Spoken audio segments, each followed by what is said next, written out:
Muy buenas, ¿cómo estáis? Estamos en un nuevo vídeo. Vamos a ver cómo México ha reducido su deuda externa billonaria muy rápido, ¿vale? Un vídeo que ha salido hace poco. Vamos a verlo, que suena muy interesante, sobre economía. Vamos a ver de qué trata. Vamos a ver qué es lo que nos dice. México ha logrado una hazaña financiera notable: reducir su deuda externa en un 13%. 13%. ¿Cómo ha conseguido esto? Porque créanme, son cifras mayores. ¿Qué estrategias ha implementado el gobierno federal? No solamente para mantenerse al corriente del pago de la deuda externa, sino para, digamos, hacer pagos adelantados y reducir en una cantidad tan considerable nuestra deuda externa. ¿Y qué significa esto para la economía mexicana y para nosotros los ciudadanos? Bueno, hoy vamos a desentrañar este A ver. tema, que es muy importante, y sobre todo saber en qué se gastaron todo este dinero en su momento los políticos que nos dejaron tan endeudados. ¿Cuánto debemos hasta la fecha? Bueno, la deuda del gobierno federal mexicano disminuyó, según fuentes oficiales, un 13.7% en términos reales anuales, pasando de enero a septiembre de este año en esa reducción. Pero, ¿qué implica realmente este porcentaje? Para ponerlo, amigos, en contexto, la deuda externa se situó en una cantidad, fíjense nada más, México debe 2.060.000.000.000 de pesos. 2 billones, ¿eh? En euros no sé cuánto será, pero vamos. Seguro que 1 millón de euros por ahí.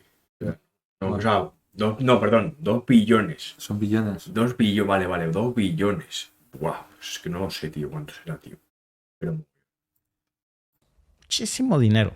Eso representa el 16.7% de la deuda total que tiene el gobierno, que asciende a los 12.334.155 millones de pesos. Este porcentaje es significativamente menor al 23.3% que representaba la deuda externa al cierre del 2018, durante el gobierno anterior. Bueno, ahora cabe preguntarse, amigos, ¿cuál ha sido el motor detrás de toda esta reducción pero de que México interesante. hoy deba menos en deuda externa? Bueno, según el Centro Económico de Finanzas Públicas, la CEFP, se han realizado ajustes contables negativos por 1.059 millones de dólares debido a la variación del dólar frente a otras monedas. Es decir, fíjense qué interesante. El hecho de que el peso mexicano le esté ganando terreno al dólar quiere decir que eso ha impactado en el monto total de la deuda, pero hay un factor crucial aquí. La apreciación del peso frente al dólar también está influyendo de otra forma. Arturo Huerta, un experto de la Facultad de Economía de la UNAM, ha dicho que esta apreciación ha sido fundamental para reducir la deuda en pesos. Y si analizamos esto más a fondo, amigos, vamos a descubrir que esta reducción es también resultado de una estrategia que se ha implementado por el gobierno desde el año 2020, que así lo había anunciado, para disminuir lo que México debe, la deuda externa, y para privilegiar la deuda interna, es decir, los proveedores locales, y tratar de reducir más nuestra deuda a extranjeros. Es un cambio de enfoque bastante notable, porque fíjense, la deuda interna de hecho aumentó 11.9% respecto del mismo periodo anterior en el 2022, alcanzando la cantidad de 10.273.000.000.000 de pesos, lo que representa más o menos el 83.3% de la deuda del gobierno federal. Esto según datos de la propia Secretaría de Hacienda y Crédito Público, que sacó estas cifras en su último informe trimestral de finanzas públicas, en donde dijo que el crédito externo se está utilizando como una fuente de financiamiento complementaria solo cuando se pueden hacer condiciones favorables de financiamiento para México. Esto implica, por cierto, una gestión más cautelosa de los recursos externos o de cómo se adquiere deuda en el exterior. Ahora, la pregunta del millón, amigos. ¿Por qué México tiene una deuda externa tan grande? ¿A quién le debemos todo ese dineral?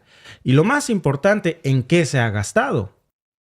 Aquí, por ejemplo, en España igual también tenemos una deuda que es con la Unión Europea. principalmente. No, pero nosotros deberemos mucho más todavía. Yo creo que sí. España debe está sobreendeudada. sobreendeudada. Está sobreendeudada. Estas preguntas, amigos, nos llevan a respuestas que no nos van a gustar mucho en la historia de México. Lamentablemente, hay que decirlo, de nuestros líderes políticos en la historia que nos llevaron por un camino que hoy seguimos pagando. Hay que empezar, miren, con este dato revelador y desencantador. México a lo largo de los años había acumulado una deuda externa fuertísima. ¿Y a quién se le debe todo este dinero? Bueno, principalmente a organismos internacionales como, por supuesto, el Fondo Monetario Internacional, el FMI. También se le debe al Banco Mundial y a algunos países acreedores, incluyendo, por supuesto, a Estados Unidos. La pregunta clave es, ¿en qué se gastaron todo ese dinero para que debamos tanto? Gran parte de esa deuda externa fue utilizada para, supuestamente, nos dijeron, financiar proyectos de infraestructuras, programas sociales y para mantener la estabilidad económica en tiempos de crisis. O sea, para tapar los hoyos que ellos mismos abrían, para construir elefantes blancos y otras cositas más. El problema fue que no se manejó ese dinero con transparencia y terminó dilapidándose. Hay que comenzar para que tengan una idea de qué tipo de proyectos nos referimos. Uno de los más polémicos, el fallido Aeropuerto Internacional de la Ciudad de México, el NAI, es el NAICM, el NAI, que se inició, si ustedes recuerdan, en el periodo de Peña Nieto. Ese proyecto originalmente, que fue realizado con deuda externa, que le costó a los mexicanos aproximadamente 13,000 millones de dólares. Joder. Y luego los costos se dispararon. Se estima que le costó al país alrededor de miles de millones de dólares en pérdidas, de algo que nunca vimos. Se dio una fecha de construcción, luego se canceló, se postergó, se dio otra y otra. Y cada vez que se daba una nueva fecha de construcción, los costos se incrementaban. Ahora, hablemos de otra obra mágica, la famosa Estela de Luz, un monumento en la Ciudad de México. Este hombre, por cierto, no hemos visto ningún vídeo de él, ¿verdad? Pero se ve que es un analista bueno, este tío. Inaugurado en el 2011, si ustedes se acuerdan, durante el gobierno de Felipe Calderón. Ese proyecto fue criticado por su elevadísimo costo inútil y por los retrasos en su construcción. Originalmente fue presupuestado en, fíjense, 399 millones de pesos nada más para hacer una torre con luz. 399 millones de pesos. Aquí en España igual, tío. Para cualquier tontada. Sí, es que la cuestión es que como no lo pagan ellos, al final lo van a pagar los que viven ahí. Claro. Al final son los es. impuestos que suben en todo. Aquí En alimentos, en todo. Aquí te ponen una rotonda, por ejemplo, por donde pagan los coches. Te ponen un hierro mal puesto ahí en medio. Que ya ves tú qué bonito. O sea, hay cosas que son guapas, ¿no? Yo qué sé. Sí, pero te plantan guapas. Te plantan una mierda hablando plantan mal y una dicen que mierda ha costado una 200 millonada. euros. O sea, increíble. Y bueno, estando aquí, aprovecho para deciros que os animo a que os suscribáis. Tenemos una comunidad muy bonita. Estamos todos los días a las 4:30 hora México en el chat, interactuando con la gente, pasándolo muy divertido. Y aprovecho de decir, y estamos todos los días. Es más, Todos los días. Si me veis con este careto y con esto, es porque estoy medio malo. Y aquí estamos. Así que mandarle ánimos a Gallego. Y vamos a seguir con el vídeo. Mandar un like. Un like, sí. Así se pone bueno. Vamos a seguir. El costo finalmente fue mucho más que eso. Superó de esos 399 millones de pesos para una torre inútil. Bueno, pues resulta que al final nos costó 1,000 millones de pesos. Joder, 1,000 millones, flipas. ¿Fue ese un uso eficiente de los recursos públicos? Muchos argumentan, por supuesto, me incluyo, que no. Otro caso notable es el tren México-Toluca, iniciado en el 2014, con un presupuesto inicial de aproximadamente 38,000 millones de pesos y se estima que el costo superó los 90,000 millones de pesos finalmente. Eso sin contar que tuvo numerosos retrasos y problemas en su ejecución hasta el momento. Además, hasta la fecha el proyecto de hecho sigue ahí botado. Y luego aquí tenemos otro ejemplo de una obra con sobrecostos, con cuestionamientos sobre su utilidad y un manejo que finalmente nunca fue útil para los mexicanos. Ahora, hablemos de los presidentes. Pongámosle nombre y apellido. ¿Cuáles fueron los presidentes que más incrementaron la deuda externa de México? Recientemente, y por supuesto, el emblemático ejemplo del presidente Enrique Peña Nieto del 2002 al 2018. Durante su gestión, fíjense, la deuda externa de México creció significativamente. Según datos del propio Instituto para la Gestión, Administración y Vinculación Municipal, la deuda externa de México durante el periodo de Peña Nieto subió un 48%. 48% durante el periodo de Peña Nieto. O sea, imagínense, estamos hablando de que la noticia que hoy estamos dando es que la deuda externa se redujo un 13%. Bueno, durante Peña Nieto no se redujo un solo punto. Al contrario, aumentó un 48%. ¿Qué nos dice esto? Pues que la gestión de la deuda y la transparencia durante su administración fueron de las grandes críticas que hasta hoy resuenan. Pero no solamente fue Peña Nieto. También hubo otros presidentes que contribuyeron a este incremento. Por ejemplo, durante el mandato de Felipe Calderón del 2006 al 2012, la deuda externa aumentó en un porcentaje bastante considerable, en parte frente a las crisis financieras, sobre todo al 2008 al 2009, que obligó al gobierno a buscar financiamiento externo por no poder financiarse a sí mismo. ¿Qué hay detrás de todos estos números, amigos? Algunos analistas apuntan, por supuesto, a la corrupción, a la incompetencia, a la mala gestión de estos gobiernos, que fueron factores claves en el manejo ineficiente de los recursos, casos de corrupción en varios niveles del gobierno que desviaron fondos que pudieron haber sido utilizados para reducir la deuda o para invertirse en proyectos que realmente beneficiaran en algo a los mexicanos. Luego está el tema de la falta de transparencia en la asignación del uso de esos fondos una vez que se tuvieron. Y al final se fue agarrando esta deuda inmensa que hasta la fecha seguimos pagando y seguiremos pagando. Pues es un recordatorio, amigos, sobre cómo el uso de la deuda externa casi siempre ha servido para exponer la incompetencia, la corrupción y la ineficacia de nuestros gobiernos, Alba. No, es que esas cifras son terribles. Y luego dices con Peña Nieto, es increíble la cantidad de cosas que se hicieron mal. Empezando por todas las que dijiste, y la estafa maestra, en donde hay muchísimos involucrados en esa famosísima estafa maestra, gozando de libertad, y Peña Nieto disfrutando de todo el dinero que se robó en España y en otras partes del mundo. Peña Nieto y Osorio Chong, y claro, sacaron a sus chivos expiatorios, uno o dos priistas que nos los vendieron como si fueran más malos que la carne de puerco y el emblemático ejemplo de que estaban en contra de la corrupción y los exhibieron y los cazaron públicamente. Ajá, y Osorio Chong y Enrique Peña Nieto y Emilio Lozoya y la estafa maestra, esos son los verdaderos grandísimos delincuentes, mientras nos mantenían a nosotros ocupados con su circo mediático que armaban como siempre en Televisa y en TV Azteca y en los medios locales. Aquí pasa igual, ¿eh? Siempre que, o sea, sí o no, cada presidente que sale igual me da del partido que sea de derecha, izquierda, cada vez va creciendo más la pelota y peor. Y luego encima es que luego nadie paga nada hoy.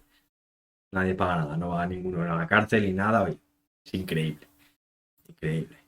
En medios de comunicación que no eran más que esbirros del propio gobierno, que decían que eran super medios de comunicación porque exhibían la corrupción de uno o dos priistas que eran más malos que la carne de puerco, mientras con eso nos distraían y nadie hablaba de Peña Nieto, ni de Chong, ni de... Y de eso podemos hablar perfecto, porque en Veracruz pasó el circazo que armaron, y no voy a defender al señor. No dudo que haya robado.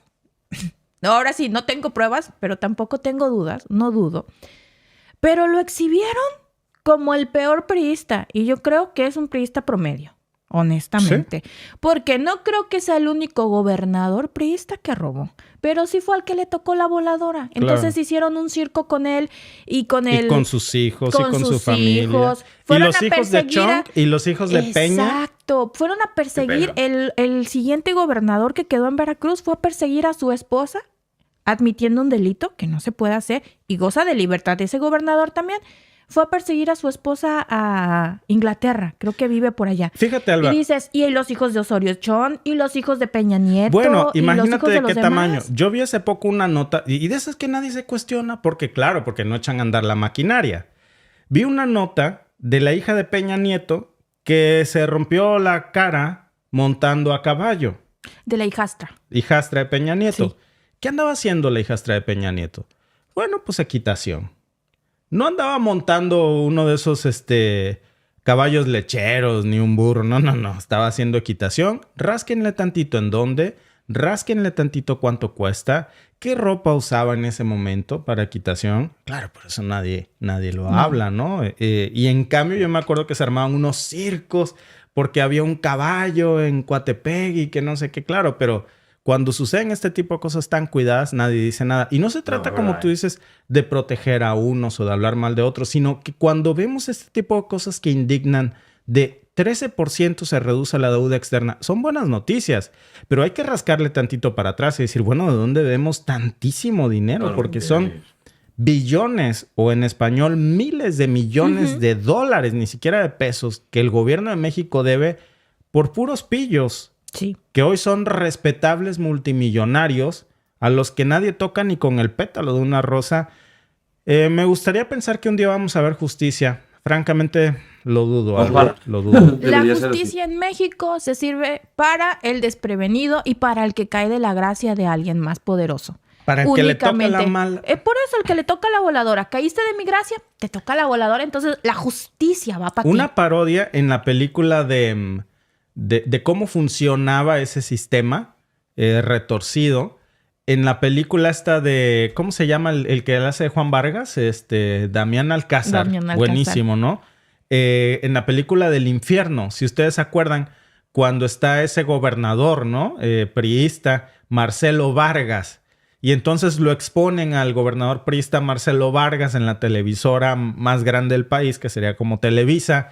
Y le dice al conductor, bueno, pero ¿por qué lo están exhibiendo si es del mismo partido? Y le dice el otro, por pura mala suerte. Porque hay que tapar el escándalo del presidente, que por cierto es como si fuera Peña Nieto. Sí. Y pues le toca bailar a la más fea. ¿Cuál fue la suerte de ese gobernador Marcelo Vargas que empeñó al Estado y se lo entregó a la televisora y le dijo, no, el 13% de todo lo que las participaciones de su Estado, ¿no? Se las entregó a la televisora a cambio de pues que... así fue como llegó Peña. Sí, eso es. O sea, realmente ese es el circo de la justicia que tanto veíamos y este es el monto de las deudas externas que hoy vemos reflejadas. 13% menos se debe, pero se sigue debiendo un montón, amigos. Se sigue debiendo un montón. Y bueno, vamos a ver en qué termina esto. Ojalá que un día podamos hablar de una deuda externa cero, en donde México ya no deba y ya no nos volvamos a endeudar, amigos, en lo mismo que nos volvimos a endeudar en su momento y que se fue construyendo esta bola de nieve. A veces es difícil que un país no deba dinero porque siempre suele haber deuda pública por proyectos o por distintos motivos. La cosa es que por lo menos si tiene deuda pública, si está utilizada para el pueblo, me refiero, si va destinada a sanidad, a infraestructura, a cualquier cosa de ese tipo, dentro de lo malo se va pagando y bien. Lo malo es cuando los fondos públicos se van a beneficio de 4 que van a estar en el poder unos años y se van a solucionar la vida y luego todo eso lo vamos a tener que pagar entre todos, ¿no? Y en México no sé, pero aquí hay pagas vitalicias y todo. Es para todos los que han sido presidentes. Sí. Es increíble. Luego tienen la vitalicia, toda la vida y luego lo peor de increíble. todo es que la justicia no sé, se juzga como, o por lo menos hablo de aquí, ¿no? Se juzga como el mandato, ¿no? No ha sido buen presidente, ha hecho cosas mal, ha doblado la deuda y no ha pasado nada. Digamos, su trabajo lo ha hecho mal. Tenía que haber responsabilidades.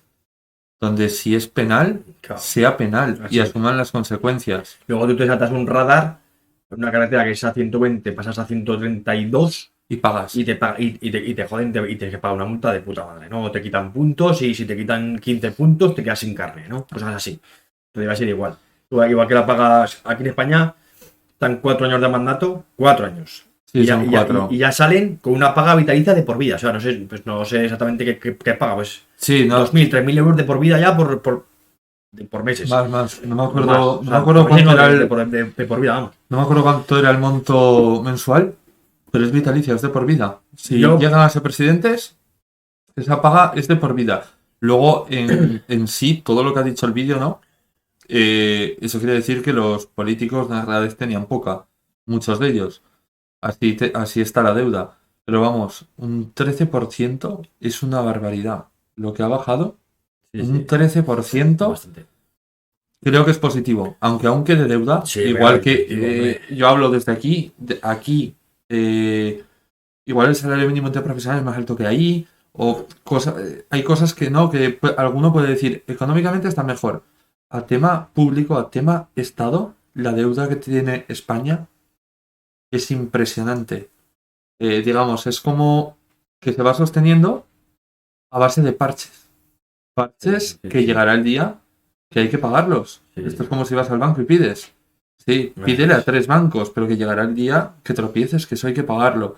Entonces, que baje un 13%, hay que quedarse con lo positivo y comparando los últimos mandatos, por lo que ha dicho, es una noticia yo creo que buenísima y muy positiva. Yo por eso, bueno, yo creo que lo pensamos todos, o la gran mayoría, lo de como están en Sierra Miche, ¿no? Que están con lo de usos y costumbres. Yo creo que es como debería ser.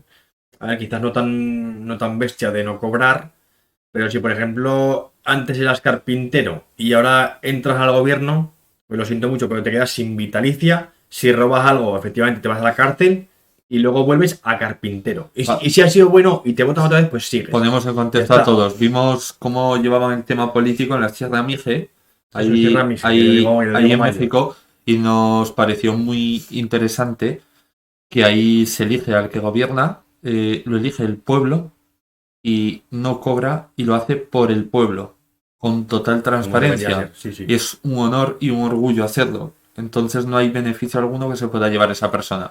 A eso se refiere para poneros un poquito en contexto. Sí, exacto. Bueno, Creo que es algo que a mí debería resumiendo, el vídeo me ha parecido muy interesante y me ha parecido muy positivo. ser. Que aunque Sí, tenga deuda, como nosotros y como muchos otros países, pero ha reducido un 13% en un año. A mí me parece un punto muy un positivo. punto muy positivo, ¿verdad? Así que a seguir bajando la deuda y nos vemos en el siguiente vídeo, familia. Ojalá os haya gustado mucho. A cuidarse.